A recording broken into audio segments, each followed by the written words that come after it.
If you're speaking to a technology lead, which will be leading the integration of the technology, they actually have a very limited understanding of the compliance side of things. And they'll say stuff like, oh, we'll just grab a few data points and automatically verify someone, where it doesn't really quite work like that. So it just depends on who you're talking to in either that initial discussion, but making sure you have that mapped out and then bringing in the other stakeholders and making sure you're talking about what matters to them is so important. Welcome to Revenue Insights. Every week, we'll be joined by revenue leaders from some of the most successful and highest growing companies. Together, we explore how they built their revenue teams, the journeys that they've been on, and the lessons they have learned along the way. Revenue Insights is brought to you by Ebster. We're a revenue intelligence platform designed to help revenue teams to build more pipeline, close more deals, and retain more customers.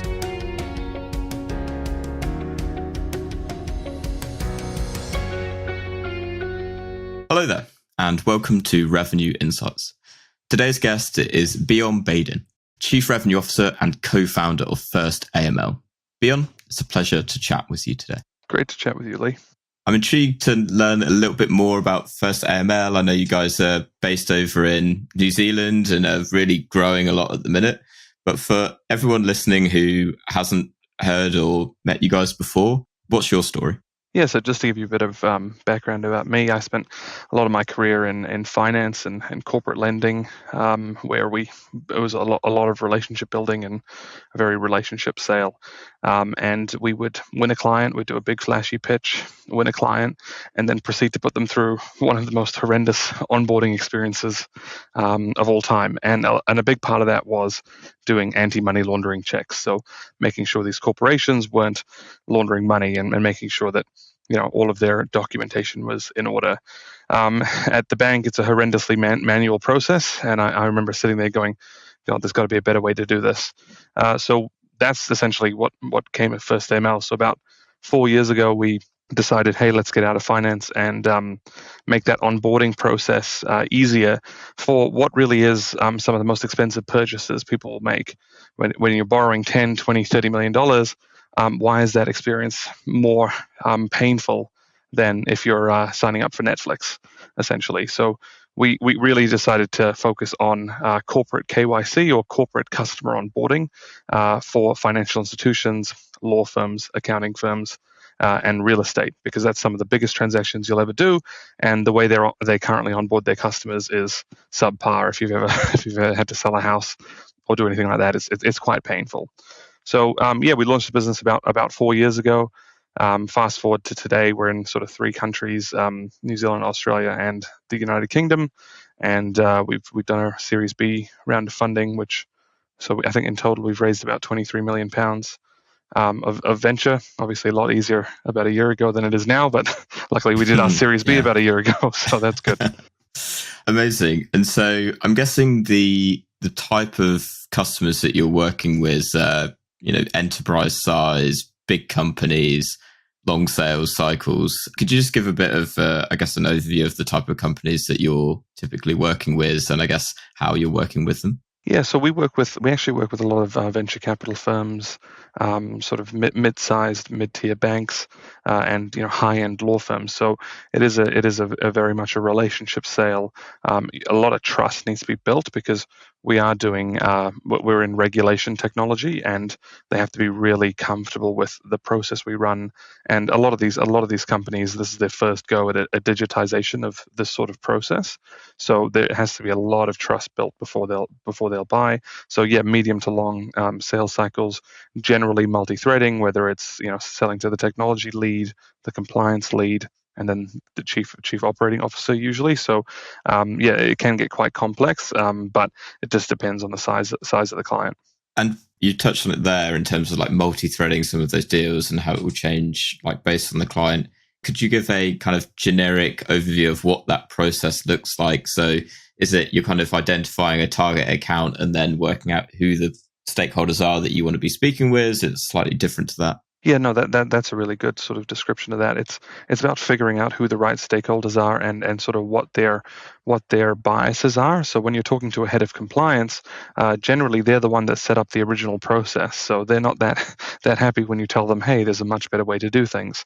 If you're speaking to a technology lead, which will be leading the integration of the technology, they actually have a very, very limited understanding of the compliance side of things, and they'll say stuff like, oh, we'll just grab a few data points and automatically verify someone, where it doesn't really quite work like that. Yeah. So it just depends on who you're talking to in either that initial discussion, but making sure you have that mapped out and then bringing in the other stakeholders and making sure you're talking about what matters to them is so important. Mm. And what does that look like in terms of your go-to-market teams then at that point? I assume, making the assumption, do you have your sales marketing teams running side by side? What does it look like in terms of starting to penetrate those accounts?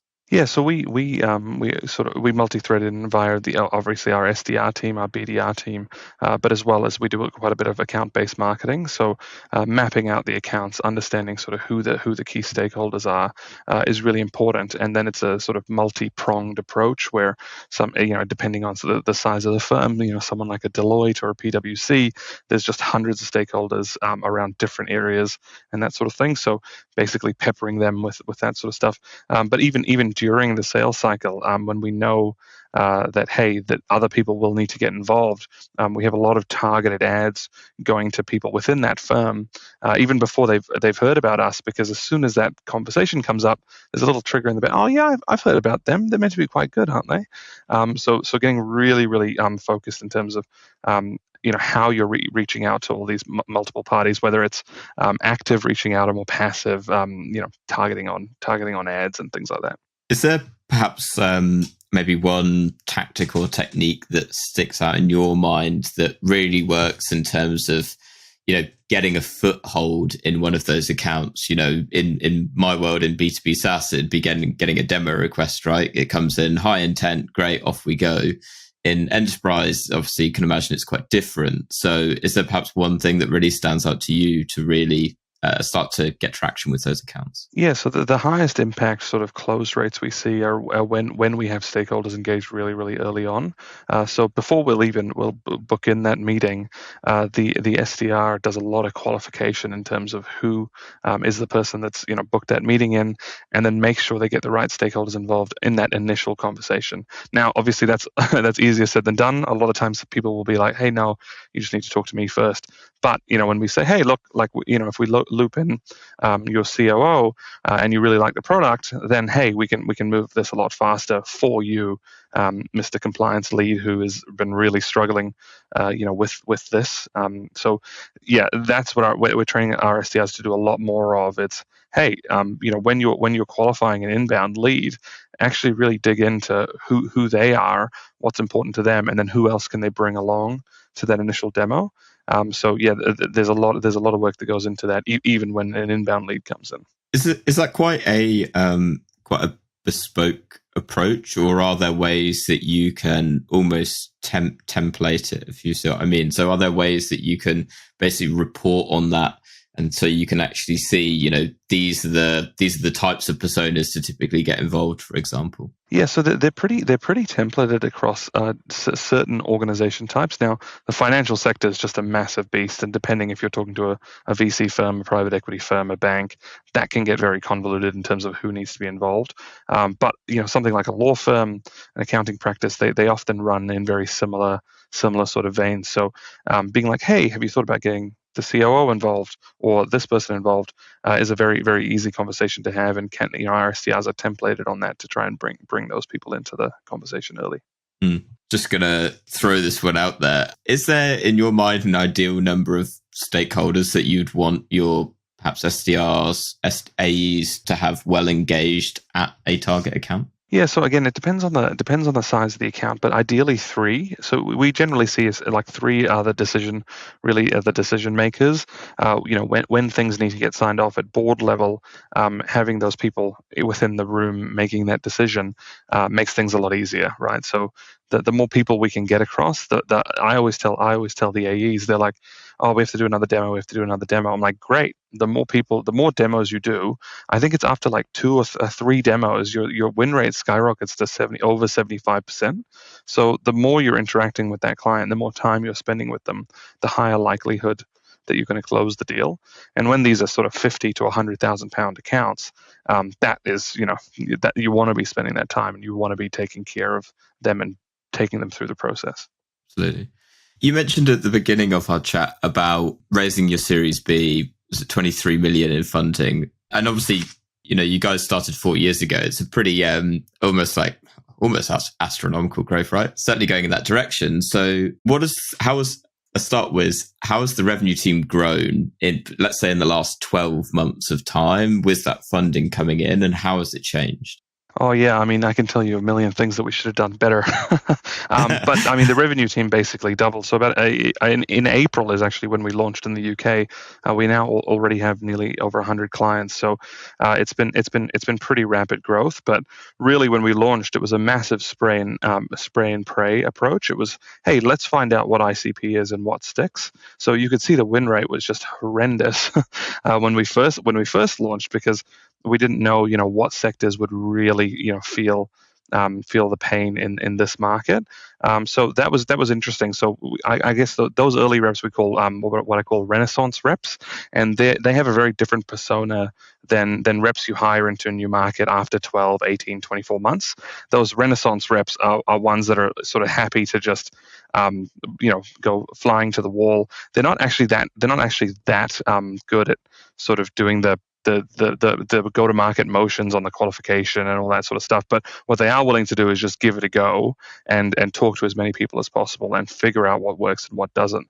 So, after about 6 months of that, we really refined our ICP, really making it really clear on who we want to go after and where we're winning. And I think the win rates had like doubled or nearly tripled, in this, I guess, the 4 months after that initial 6-month period. So that was really good, because it allowed us to learn a lot. But depending on your how you're funded, a lot of people can't afford to do something like that. I think we launched in the UK with something like 16 reps. So it was like 7 SDRs and 7 AEs. Wow. So it was mental.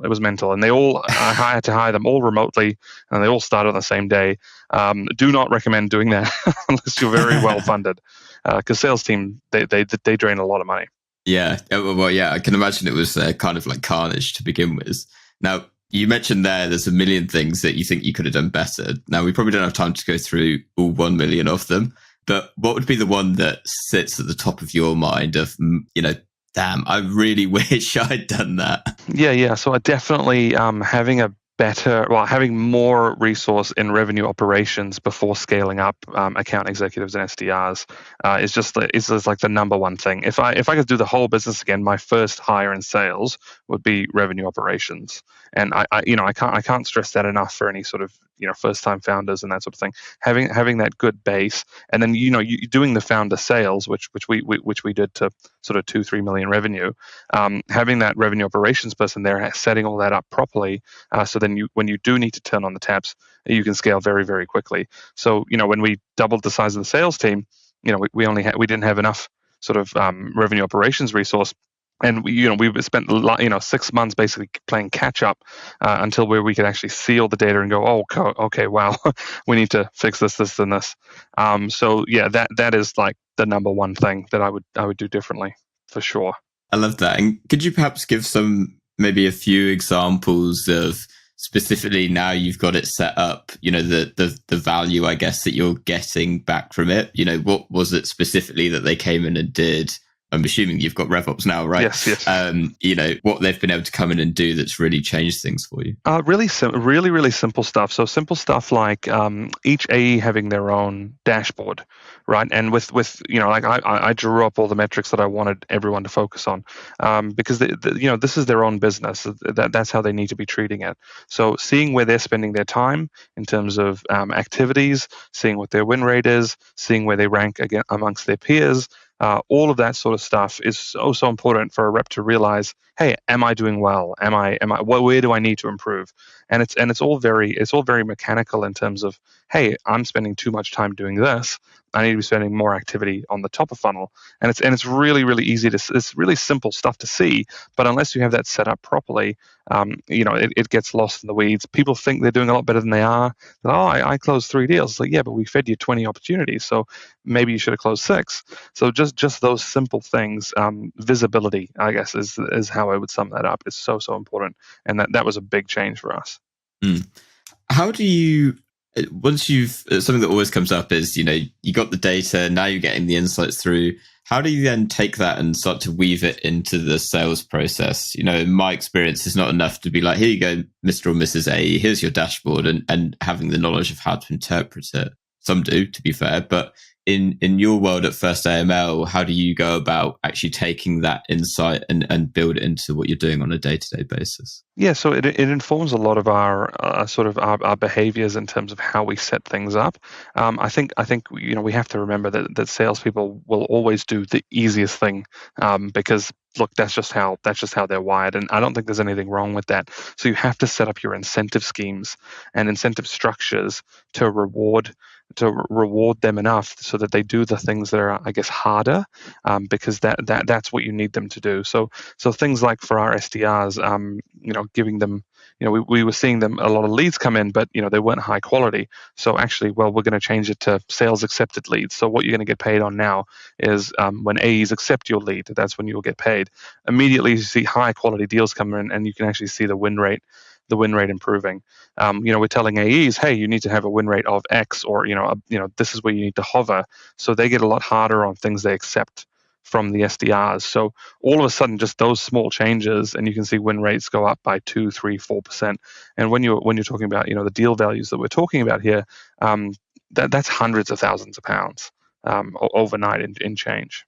Yeah, I'm really interested to know, you touched on it there. It sounds like you've got a great kind of approach to finding those small increases. And obviously, I don't know specifically how big your deal size is, but by the sounds of it, pretty huge.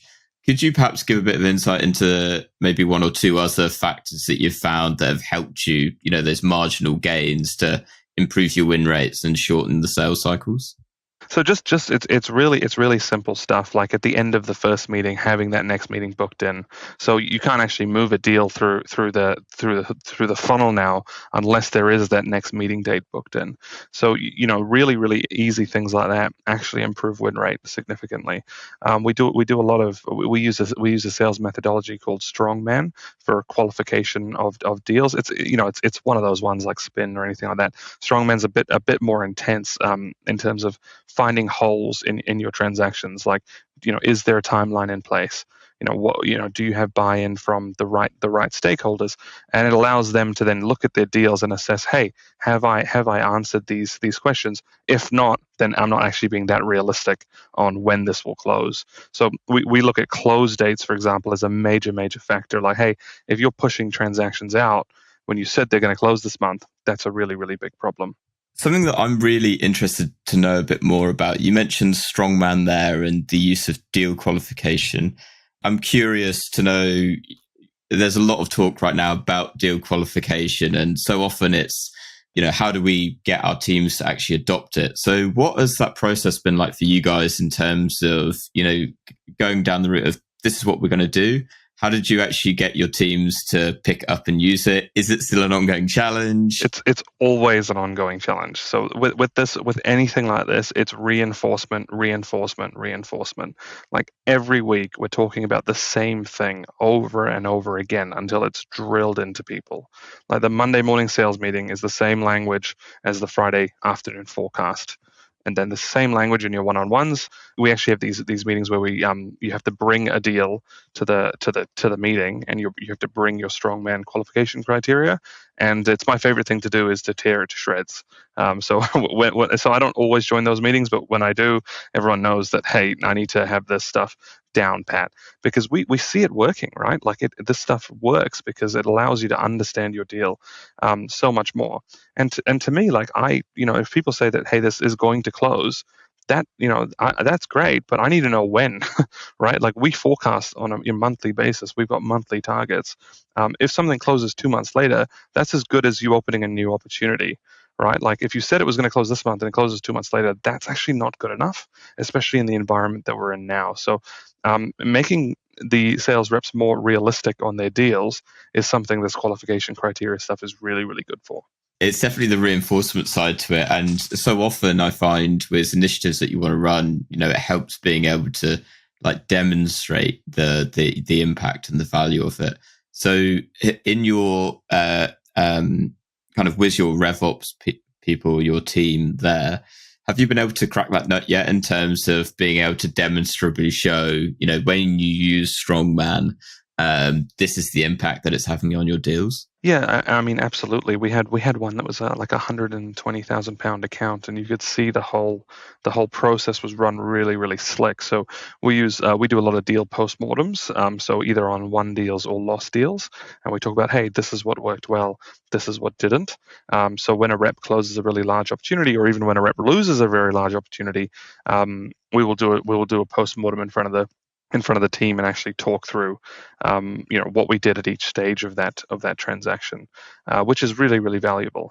It's really interesting. Is there perhaps a common thread in those postmortems that you're picking up on that's like, that's perhaps holding deals back, like particularly enterprise-sized deals?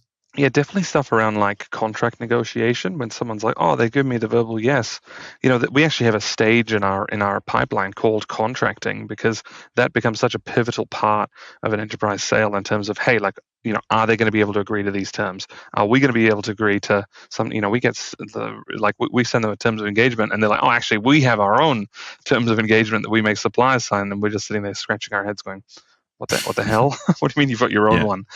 So that stage is actually very, very important, and you see a lot of deals that you either thought were sure things that were going to close this month actually get pushed out 2, 3, sometimes even 4 months in that contract negotiation stage.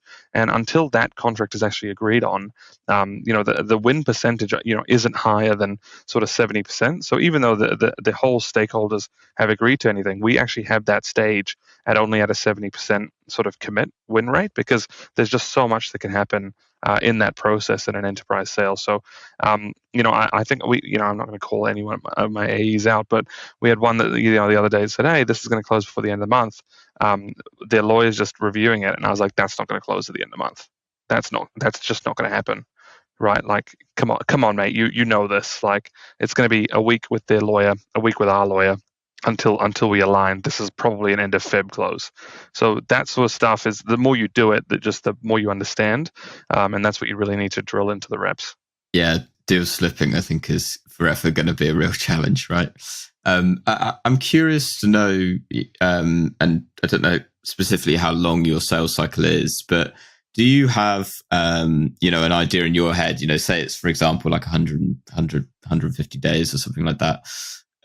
If it runs, you're at 150 days and say you're not at the contracting stage yet, at that point, are you allowing those deals to continue on, or do you actually have a process in place? Because I know as enterprise, it can run a lot longer, right? You could have a huge deal in there, but it's taking a lot longer than it normally would. So do you still go chasing after those, or is your approach now, our time is better spent elsewhere? Yeah, so I guess we call them like stale opportunities. So unless there's an actionable next step within those opportunities, I always ask the rep to close these out and then reopen it if they're able to re-engage that account, because it's so important. Our sales cycle isn't actually as long as you'd think it would be. It's about 60 to 70 days, because there is a sort of a lot of mid-market transactions that bring that down quite nicely. But there's nothing worse when I see something in there for 120 days and it's like a £10,000 transaction. I'm like, why is that in there? Why is that clogging the pipeline? So that's in that we see all of that very, very clearly. And I'm really hard on reps when they're over 100 days and they're small accounts. I'm like, this is just clogging your mind. You need to either get the yes or no or move on. What we find works really well actually is breakup emails. So if someone hasn't replied for a while, we're saying, hey, just FYI, this doesn't sound like it's the right fit. Haven't heard from you in a while. Just going to close the file on my side. If you want to re-engage later, please let me know. And you actually get a lot of people going, oh, no, actually, no, let's keep this conversation going. Actually, sorry, I was really busy for the last couple of weeks.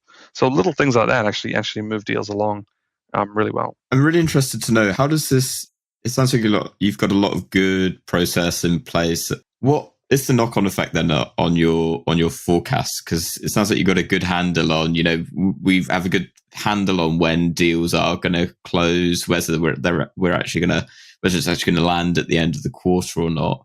So what does the forecasting process look like for you? Yeah, it's forecasting is the bane of my life because we're just always trying to get the reps better at this. But sort of we have a Friday forecast meeting where we literally look at every transaction that is set to close this month and then the deal stage they're at. So, it's the 25th of the month right now. Basically, anything that's not in what I call the commit stage is probably not going to close. So, I can see in my pipeline right now, people have things in pricing proposal, which is, hey, we've given them pricing, we're in the feedback stage.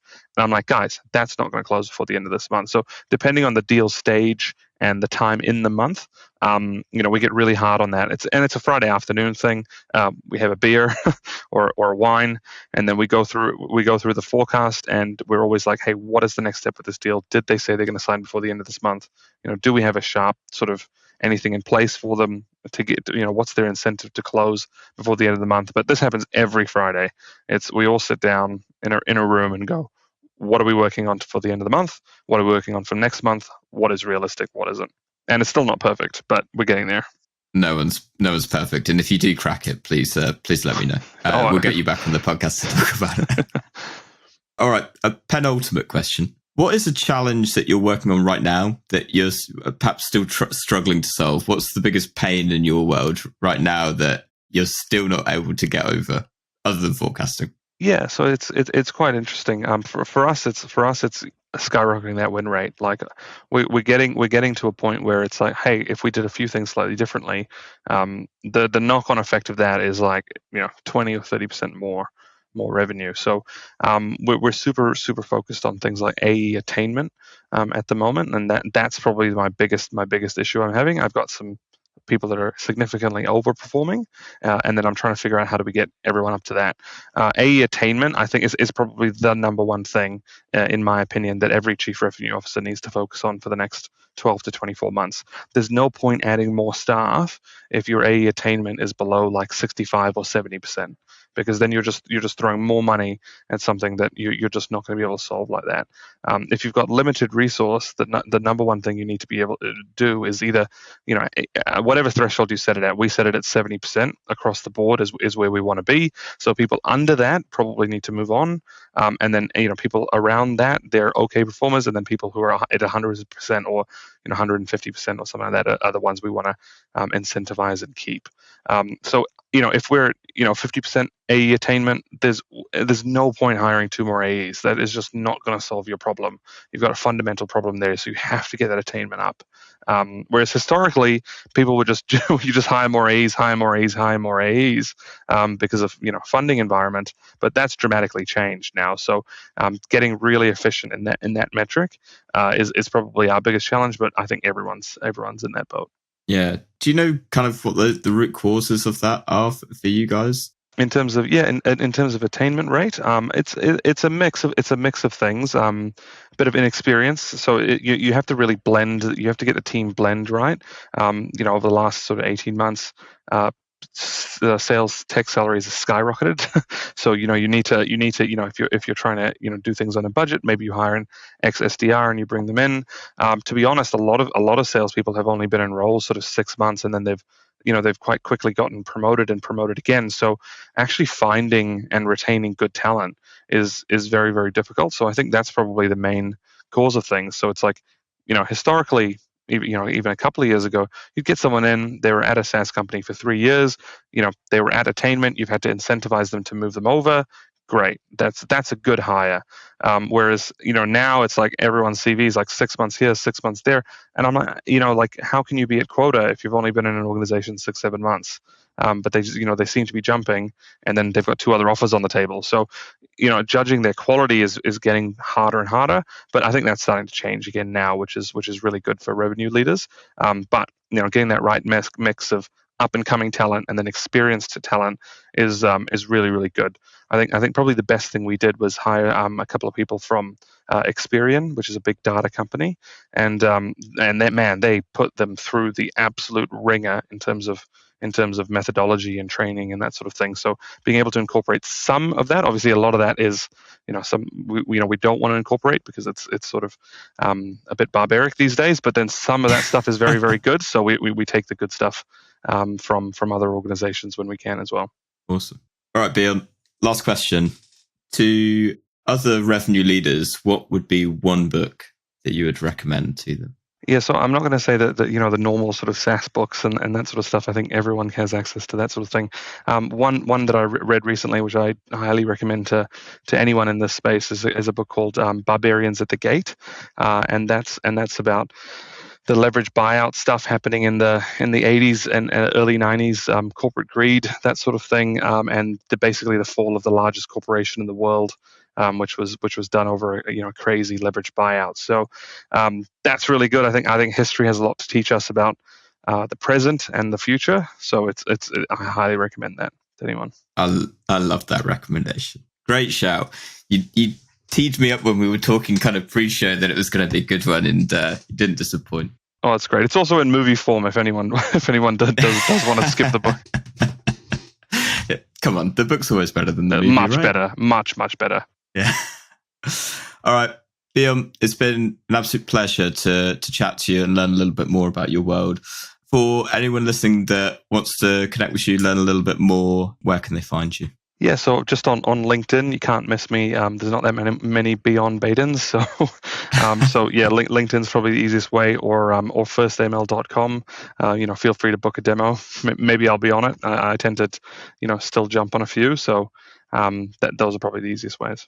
Smooth. Well, we'll put your LinkedIn down in the show notes just in case they find the other Bion out there. But thank you so much again, and to everyone that's listened to this episode, thank you so much too. We'll see you next week. Thanks, Lee. Thanks for listening to Revenue Insights. If you want to learn more, subscribe to our newsletter, and we'll deliver every episode straight to your inbox. If you have any questions, feel free to connect with us on LinkedIn. Our links will be in the episode notes. See you next week.